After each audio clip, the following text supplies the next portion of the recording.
Well, am I audible? Am I audible to all? Yes. Well, ladies and gentlemen, brothers and sisters, comrades, friends, thanks for coming out, as Senator Larry Craig actually did say at his press conference.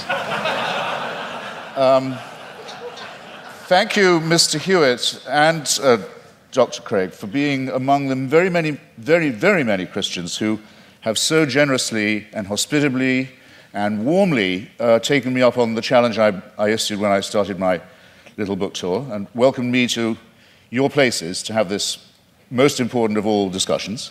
I can't express my gratitude enough. And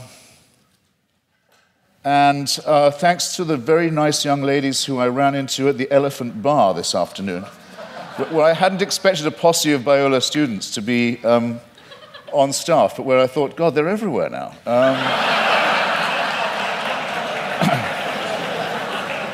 Now, what I have discovered in voyaging around this country and others in this debate, and just debating with Hindus, with Muslims, with the Jews, with Christians of all stripes, is that the arguments are all essentially the same for belief in the supernatural, for belief in faith, for belief in God, but that there are very interesting and noteworthy discrepancies between them. And one that I want to call attention to at the beginning of this evening is between those like my friend Doug Wilson, with whom I've now done a book of argument about Christian apologetics, who would call himself a presuppositionalist, in other words, for whom really it's only necessary to discover the workings of God's will in the cosmos, and to assume that the truth of Christianity is already proven, and what are called, and they include Dr. Craig with great honor and respect in this, the evidentialists. Now, I want to begin by saying that this distinction strikes me first as a very charming distinction, and second as false, or perhaps as a distinction without a difference. Well, why do I say charming? Because I think it's rather sweet that people of faith also think they ought to have some evidence, and I think it's progress of a kind. After all, if we had been having this debate in the mid-19th century, Professor Craig or his equivalent would have known little or probably nothing about the laws of physics and biology. Maybe even less than I know now, which is to say quite a lot in its way. And they would have grounded themselves, or he would have grounded himself, on faith, on Scripture, on revelation, on the prospect of salvation, on the means of grace, and the hope of glory, and perhaps on Paley's natural theology. Paley, who had the same rooms, or had the same rooms later occupied by Charles Darwin, in Cambridge, with its watchmaker theory of design that I know I don't have to expound to you, but which briefly suggests that if an Aborigine is walking along a beach and finds a gold watch ticking, he knows not what it's for, or where it came from, or who made it, but he knows it's not a rock, he knows it's not a vegetable, he knows it must have had a designer. The Paley analogy held for most Christians for many years, because they were willing to make the assumption that we were mechanisms, and that therefore there must be a watchmaker. But now that it's been, here's where the presuppositionalist versus evidentialist dichotomy begins to kick in. Now it's been rather painstakingly and elaborately demonstrated to the satisfaction of most people, I don't want to just use arguments from authority, but it's not very much contested anymore, that we are not designed as creatures, but that we evolved by a rather laborious combination of random mutation and natural selection into the species that we are today.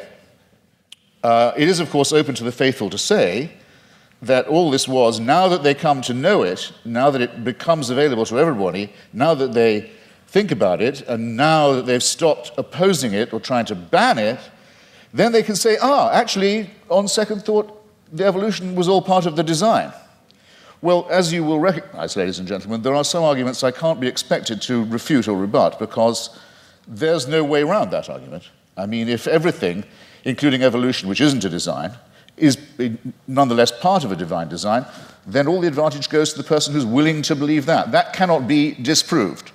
But it does seem to me a very poor and very weak argument, because the test of a good argument is that it is falsifiable, not that it's unfalsifiable. So this tactic or this style of argument, which we've had some evidence of this evening, I would rebaptize, or might I dare say, I would rechristen it as retrospective evidentialism. In other words, everything can, in due time, if you have enough faith, be made to fit.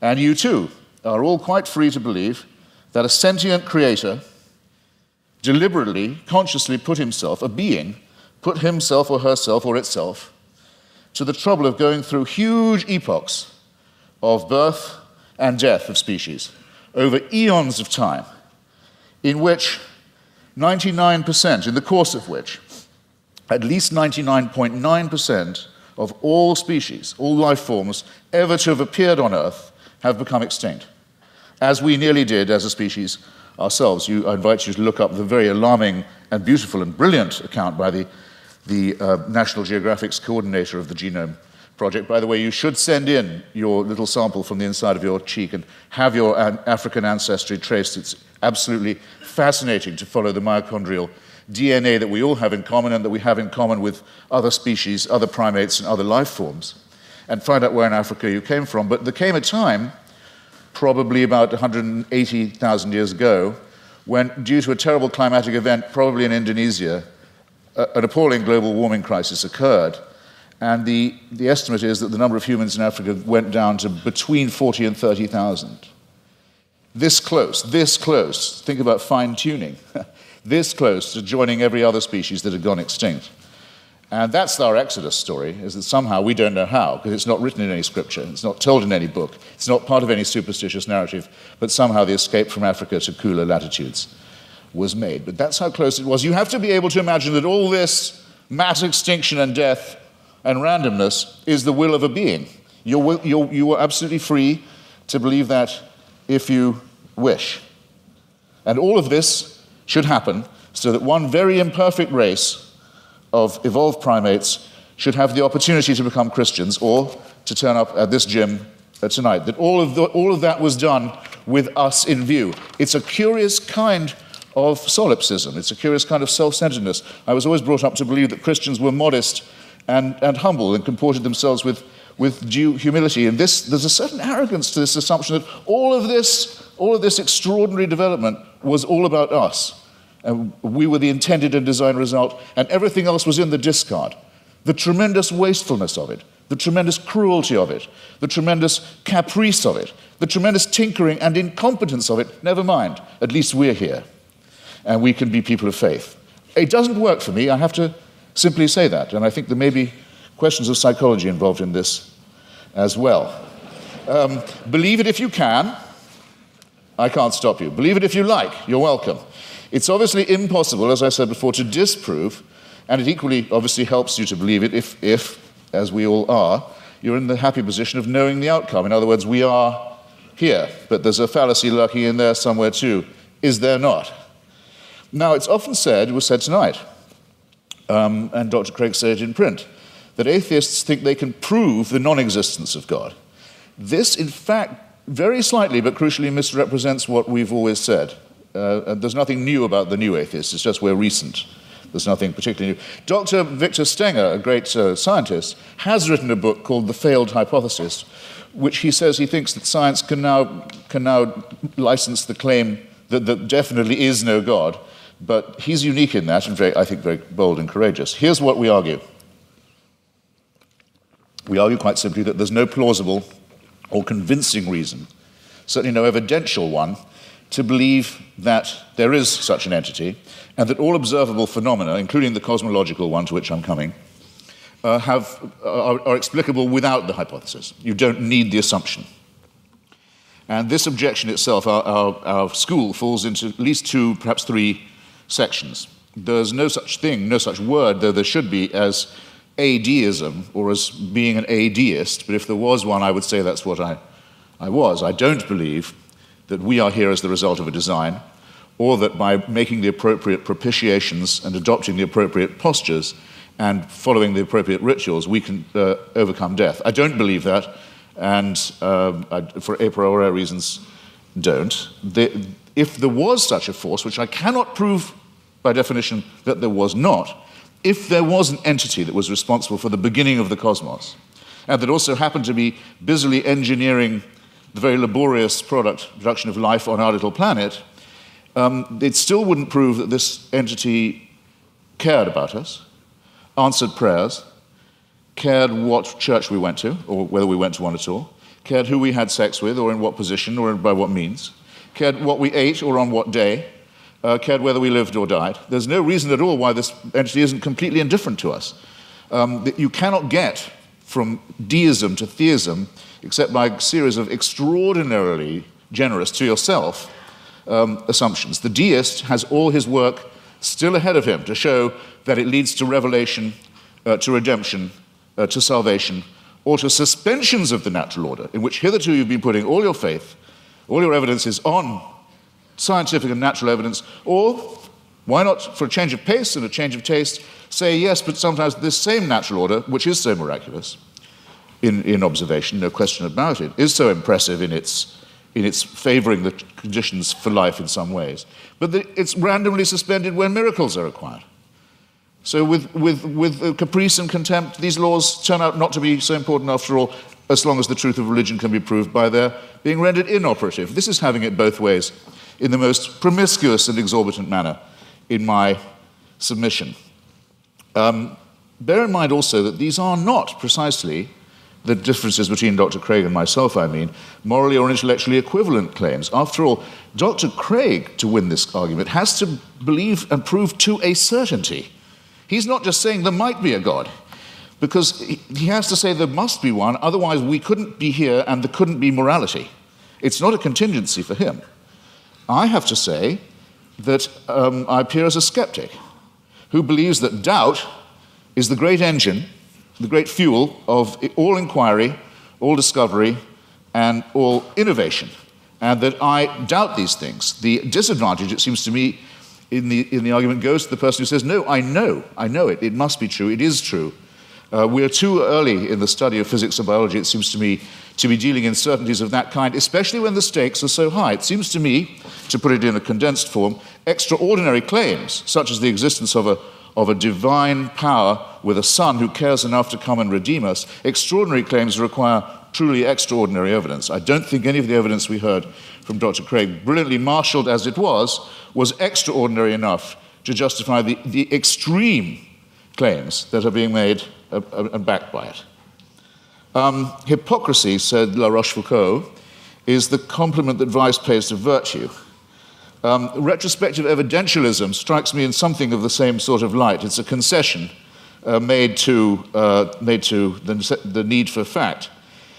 Maybe we better have some evidence to go along with our faith. But look at what Dr. Craig says in his book. He says, I'll quote directly, he says, should a conflict arise between the witness of the Holy Spirit to the fundamental truth of the Christian faith and beliefs based on argument and evidence, then it is the former which must take precedence over the latter. He adds not vice versa, but a good editor, I think, would have told you, you don't have to put the vice versa in. It's clear enough as it is. I'll say it again. Should a conflict arise between the witness of the Holy Spirit to the fundamental truth of the Christian faith and beliefs based on argument and evidence, then it's the former which must take precedence over the latter. That's not evidentialism. That's just faith. It's a priori belief. It's rephrased in another edition. It says, therefore, the role of rational argumentation in knowing Christianity to be true is the role of a servant. A person knows Christianity is true because the Holy Spirit tells him it is true. And while argument and evidence can be used to support this conclusion, they cannot legitimately overrule it. Now, then he goes on to say, the Bible says all men are without excuse. Even those who are given no reason to believe, and many persuasive reasons to disbelieve, have no excuse, because the ultimate reason they do not believe is that they have deliberately rejected God's Holy Spirit. That would have to be me. But you see where this lands you, ladies and gentlemen, with the Christian apologetic. You're told you're a miserable sinner who is without excuse. You've disappointed your God who made you, and you've been so ungrateful as to rebel. You're contemptible, you're worm-like, but you can take heart. The whole universe was designed with just you in mind. These two claims are not just mutually exclusive, but I think they're intended to compensate each other's cruelty and ultimately absurdity. In other words, evidence is an occasional convenience. Seek and ye shall find. I remember being told that in church many a time as a young lad. Seek and ye shall find. I thought it was a sinister injunction. because it's all too likely to be true. We are pattern-seeking mammals and primates. If we can't get good evidence, we'll go for junk evidence. If we can't get a real theory, we'll go with a conspiracy theory. You see it all the time. Religion's great strength is that it was the first of our attempts to explain reality, to make those patterns take some kind of form. It deserves credit. It was our first attempt at astronomy, our first attempt at cosmology, in some ways our first attempt at medicine, our first attempt at literature, our first attempt at philosophy. Good. While there was nothing else, it had many functional uses of that kind. Never mind that they didn't know that germs cause disease. Maybe evil spirits cause disease. Maybe disease is a punishment. Never mind that they believed in astrology rather than astronomy. Even Thomas Aquinas believed in astrology. Never mind that they believed in devils. Never mind that things like volcanic eruptions, earthquakes, tidal waves were thought of as punishments, not as natural occurrences on the cooling crust of a planet. The pattern seeking has gone too far. And it's gone, I think, much too far with what was until recently thought of as Christianity's greatest failure, greatest of all failures, cosmology. The one thing Christianity knew nothing about and taught the most abject nonsense about. For most of its lifetime, Christianity taught that the earth itself was the center of the universe, and we had been given exclusive dominion as a species over it. It could not have been more wrong. How are we going to square the new cosmology, the fantastic new discoveries in physics with the old dogmas? Well, one is the idea of this fine-tuning, about which I've only left myself 3.5 minutes. I'll have to refer some of this to later in the discussion. This is essentially another form of pattern seeking on the basis of extremely limited evidence. Most physicists are very uncertain, as they have every right to be. In fact, I would say, for physicists, that as they have the duty to be at the moment, extremely uncertain about the spatio-temporal dimensions of the original episode, the Big Bang, as it's sometimes called. We're in the very, very early stages of this inquiry. We hardly know what we don't know about the origins of the universe. We're viewing it from an unimaginable distance, not just an unimaginable distance in space. We're perched on a tiny rock in an extremely small suburb of a fairly minor galaxy, trying to discern our origins, but also at an unbelievable distance in time. And we claim the right to say, we can see the finger of God in this process. It's an extraordinarily arrogant assumption. It either deserves a Nobel Prize in physics, which it hasn't yet got, I notice. I don't know any physicist who believes these assumptions are necessary, or it deserves a charge of hubris. Let me make 3 tiny, quick objections to it as it stands, and I'm no more a physicist than most of you are. I'll make these lay objections. 1, was there pre-existing material for this extra spatio-temporal being to work with? Or did he just will it into existence, the ex nihilo? Who designed the designer? Don't you run the risk with the presumption of a God and a designer and an originator of asking, well, where does that come from? Where does that come from? And locking yourself into an infinite regress. Why are there so many shooting stars, collapsed suns, failed galaxies? We can see with the aid of a telescope. Sometimes we can see with the naked eye. The utter failure, the total destruction of gigantic, unimaginable sweeps of outer space. Is this fine-tuning, or is it extremely random, capricious, cruel, mysterious, and incompetent? And have you thought of the nothingness that's coming? We know we have something now, and we speculate about what it might have come from, and there's a real question about ex nihilo, but nihilo is coming to us. In the night sky, you can already see the Andromeda Galaxy. It's heading straight for ours on a collision course. Is that part of a design? Was it fine-tuned to do that? We know that from the red light shift of the Hubble telescope, or rather Edwin Hubble's original discovery, the universe is expanding away from itself at a tremendous rate. It was thought that rate would go down for Newtonian reasons. No, it's recently been proved by Professor Lawrence Krauss, the rate of expansion is increasing. Everything is exploding away even faster. Nothingness is certainly coming. Who designed that? And that's all if before these things happen, we don't have the destruction of our own little solar system, in which already there's only one planet where anything like life can possibly be supported. All the other planets are too hot or too cold to support any life at all, and the sun is due to swell up, burn us to a crisp, boil our oceans and die, as we've seen all the other suns do in the night sky. This is not fine-tuning, ladies and gentlemen, and if it's the work of a designer, then there's an indictment to which that designer may have to be subjected. I'm out of time. I'm very grateful for your kindness and hospitality.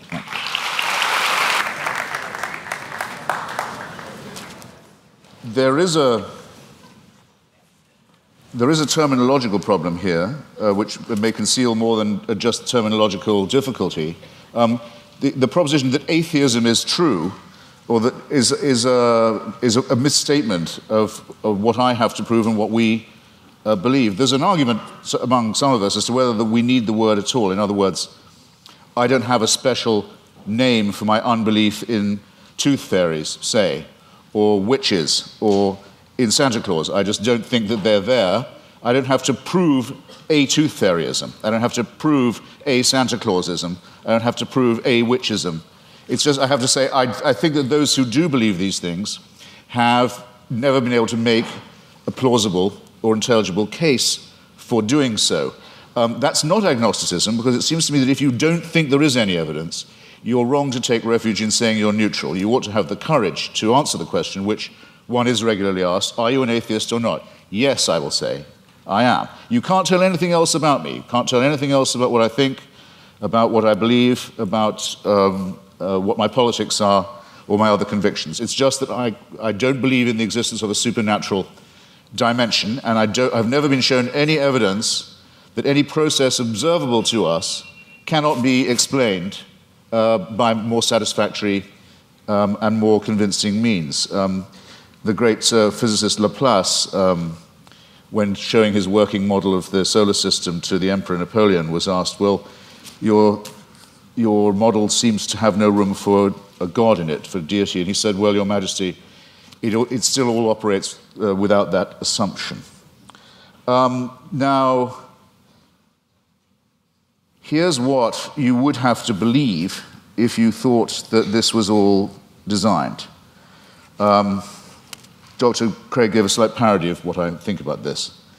It could be true, but you'd have to imagine, let's say the human species has been, Homo sapiens has been with us, some people say as long as 250,000 years,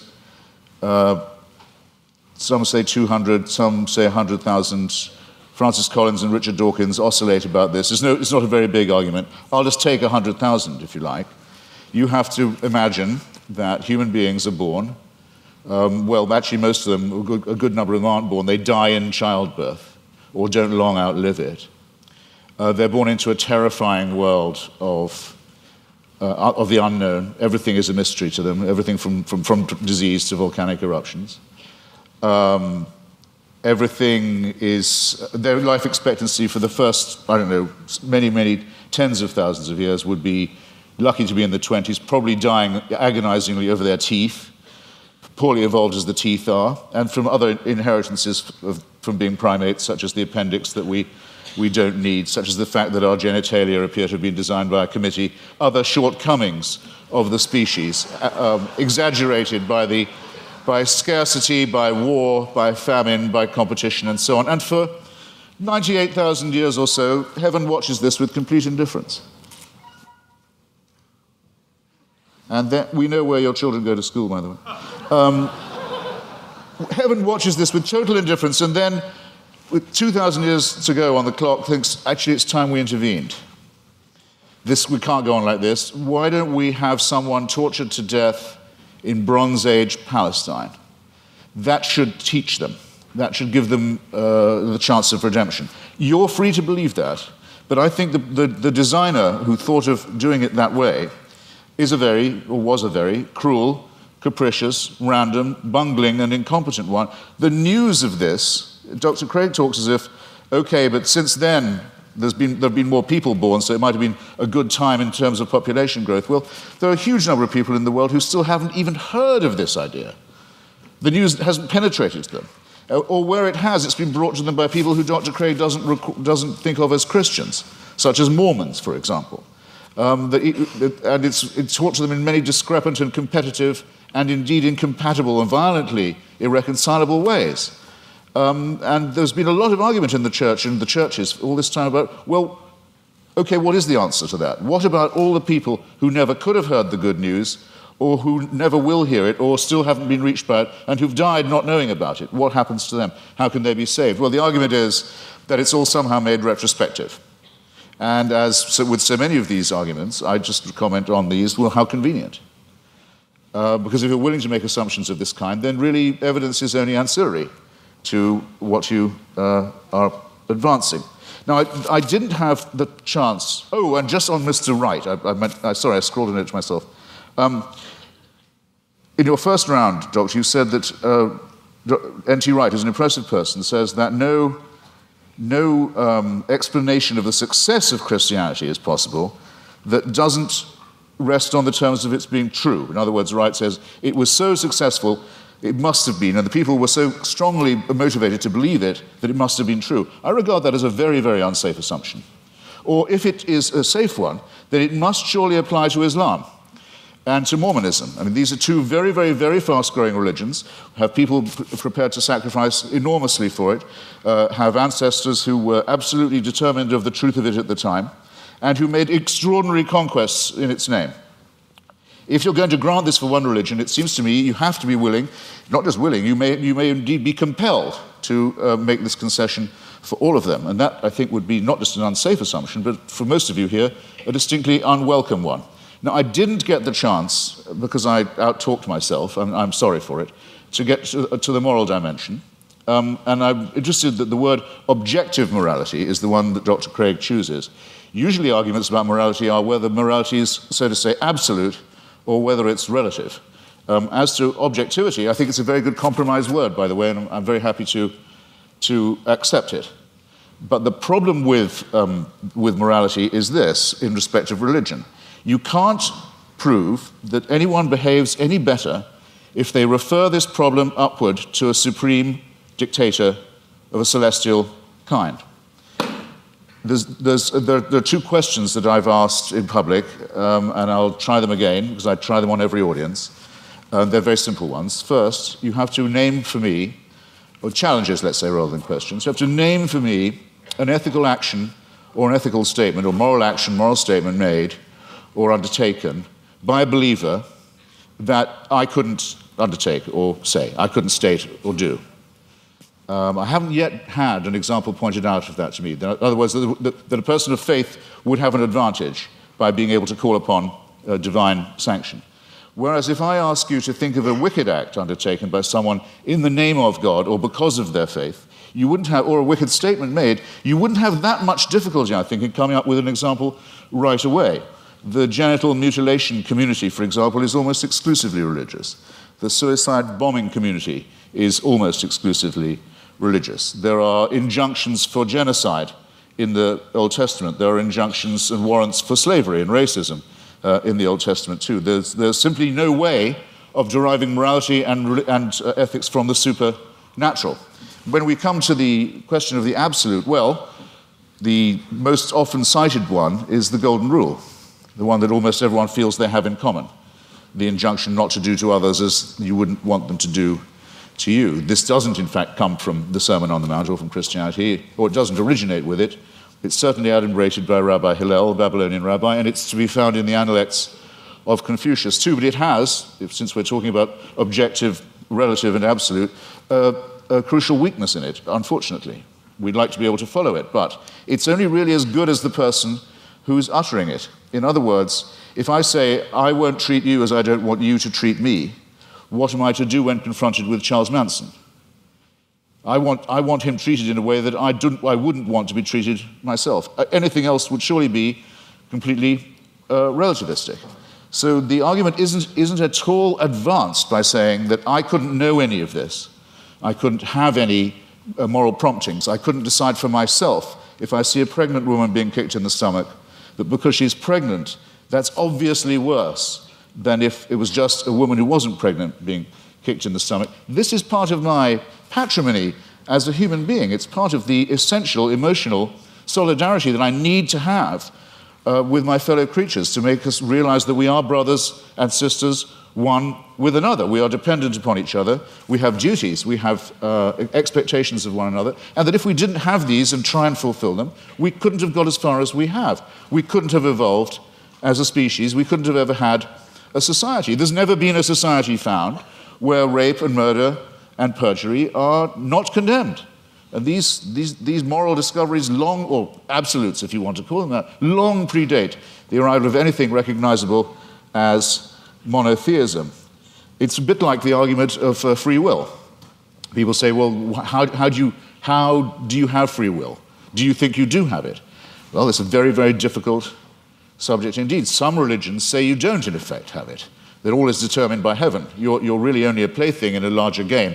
I take that to be some of the point of Calvinism. There are some schools of Islam also that say it is only as Allah wills. There's no will of yours really involved, as long as you're willing to make the prostration and the obedience. So the connection between religion and free will isn't as simple, as easy as some people like to think it is. But I would say, yes, I think we have free will. When asked why I think so, I would have to take refuge in philosophical irony and say, because I don't think we have any choice but to have free will. But at least I know at this point that I'm being ironic, and that some of the irony is at my own expense, and it's a risk I have to be willing to run. But the Christian answer is, of course you have free will. The boss insists upon it. This somewhat degrades the freedom and redefines the idea of will. And it seems to me also that there's something degrading in the idea of saying that morality is derived in the same way, that it comes from on high, that we ourselves are not good enough, that we don't have the dignity, we don't have the self-respect, we don't have the character to know a right action or a right statement when we see it or when we want to perform it. It's this servile element in religion. It's not, strictly speaking, the subject of our debate this evening, I know, but I'm damned if I completely forego it. It's the idea that buried in the religious impulse is actually the wish to be unfree, is the wish for an immovable, unchangeable, celestial authority, a kind of heavenly North Korea that will take our decisions away from us and commit us only to worship and praise and thank a great leader and his son, the dear leader, forever and ever and ever. I'm so glad there's no evidence that this is true. Thank you.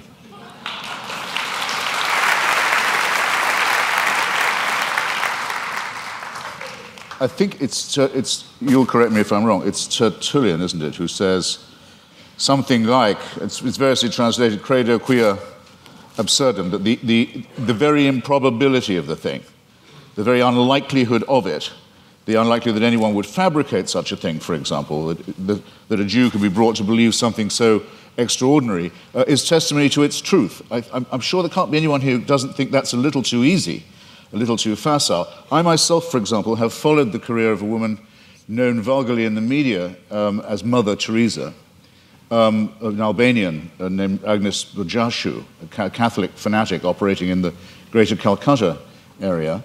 And I watched every stage of her career as a candidate for, and then the recipient of, beatification and shortly canonization. The canonization will require, and as the Vatican demands, the attestation of a miracle performed by her posthumous intercession. And the miracle's already been announced. A woman in Bengal, fortunately already a devout Catholic, by pressing a medal of Mother Teresa to her stomach, made a tumor go away, or so she says. All the witnesses to this have since recanted. All the doctors have given a much better explanation of how she was cured, of the swelling and the growth and what the medicines were and so forth, but they're still stuck with it. They have to go ahead with this process which will lead to countless untold suffering in India, because it will appear to license the bogus charlatanry of shaman medicine and intercessory medicine rather than the real thing. All of this will have to be gone through, this awful display, in the name of faith. And I just happen to have watched it at every stage, and I can tell you, it's depressingly easy to get a religious rumor started. You can count on an enormous amount of pre-existing credulity among illiterate, frightened, ill-educated populations. There isn't a literate written down, properly attested witness of any real sort in the Gospels. It is, and you may as well admit it and stick to it because it's what you're good at. It involves an act of faith. Second, on the matter of my moral question, yes, it's true that Doug Wilson said that tithing was something I couldn't do, but then, I'm not moving the goalposts here, I don't think I'd regard giving all my money to the new St. Andrew's Church as a moral act. The only challenge that I've had so far that I really couldn't get out of, I should share it with you, was I was told, well, you couldn't do this. You couldn't say, Father, forgive them, for they know not what they do. No, but nor could you, as people of faith. You wouldn't dare. It would be blasphemy for you to do it. There's only one person who can do that, even on your account. So with respect, ladies and gentlemen, I think both my challenges stand. It hasn't been shown that I couldn't be a moral person despite my unbelief, and it has certainly not been demonstrated that unbelief will guarantee you against, the belief will, I'll say it again, that unbelief will ensure you against wickedness. You mentioned things like apartheid and Nazism. Well, let me just run it by you. Partly this often comes up because people say, what about the crimes and wickednesses of the secular world? The apartheid system in South Africa was actually a creation of the Dutch Reformed Church. It was justified theologically as the giving of a promised land to one Christian religious tribe, in which everyone else was supposed to be hewers of wood and drawers of water. It wasn't until the Dutch Reformed Church, under pressure, agreed to drop their racist preachments of many years that the apartheid system could be dismantled. The dictatorship in Greece in 1967 to 74 was proclaimed by the Greek Orthodox Church as a Greece for Christian Greeks. The Russian Orthodox Church at present, maybe this is one of the churches you don't recognize as Christian, I don't know, but it's currently become the bodyguard of the Vladimir Putin dictatorship in Russia. They are now producing, the Russian Orthodox Church, actual icons with halos around them of Joseph Stalin for distribution to extreme Russian nationalists and chauvinists for whom the church has become the spiritual sword and buckler. In Nazi Germany, prayers were said every year on the Führer's birthday by order of the churches for his survival and well-being. The first concordat signed by Hitler and by Mussolini in both cases was with the Vatican. If you take out the word fascist from any account of the 1920s and 30s, any reputable historical account, and you insert the words Christian right wing or actually Catholic right wing, you don't have to change a word of the rest of the sentence. And the third member of the Axis, the Japanese Empire, was led by someone who actually claimed he was himself a god, and to whom everyone in Japan was a serf and had to admit his godhead and divinity. And it was said to all of them, where would we know without the emperor? How would we know what to do? How would we know what a right action was? Without him, there would be screwing in the streets. There would be chaos. No one would know their bearings. Without our God, we would be rudderless. Many Japanese people, in fact, it's pitiful to report, still actually believe that. Now, I want to say, in other words, that religion is the outcome of unresolved contradictions in the material world. That if you make the assumption that it's man-made, then very few things are mysterious to you.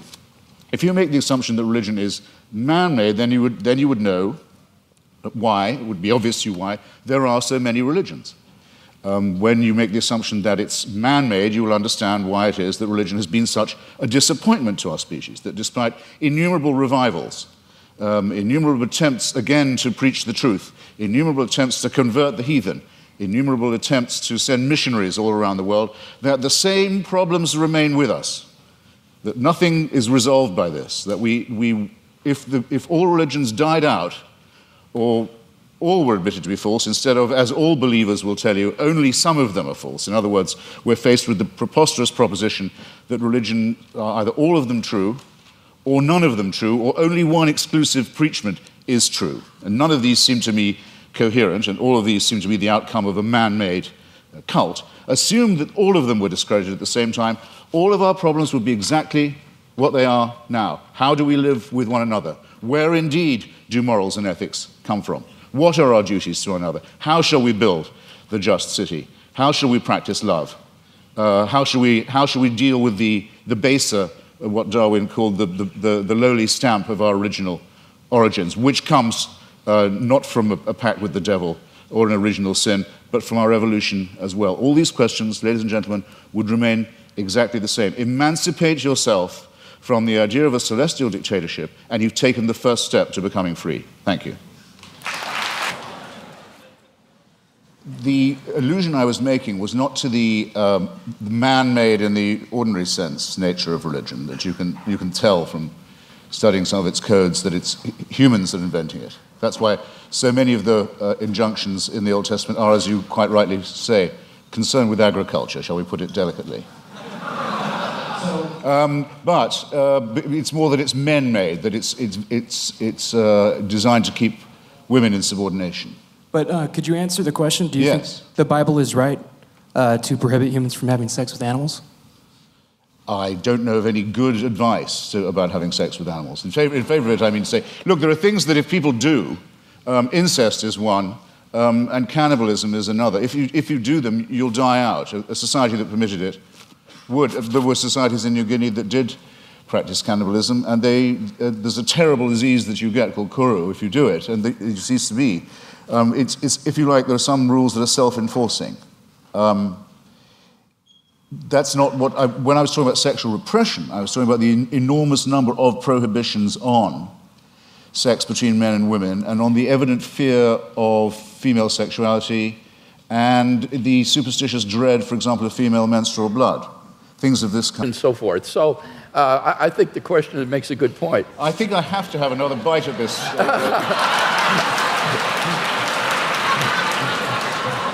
This tempting cherry. You see, if it's true that, as I think it is, that nature is pretty indifferent, pretty callous, pretty random, then who is the designer? But many people say concerning the ban on homosexuality, for example, in the Old Testament, they'll say, well, homosexuality is against God's law and it's against nature's law. Well, in that case, why does nature see to it that so many people are born homosexual? Or, if you want to rephrase it, why does God have so many of his children preferring sex with their own gender?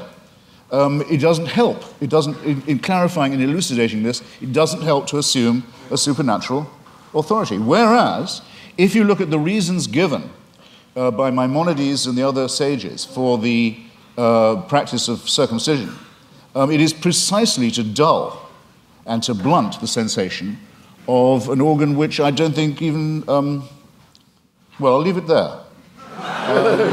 Our next question. No, but it's explicitly designed, in other words, to reduce a sexual pleasure, make it more of a painful duty than a celebration.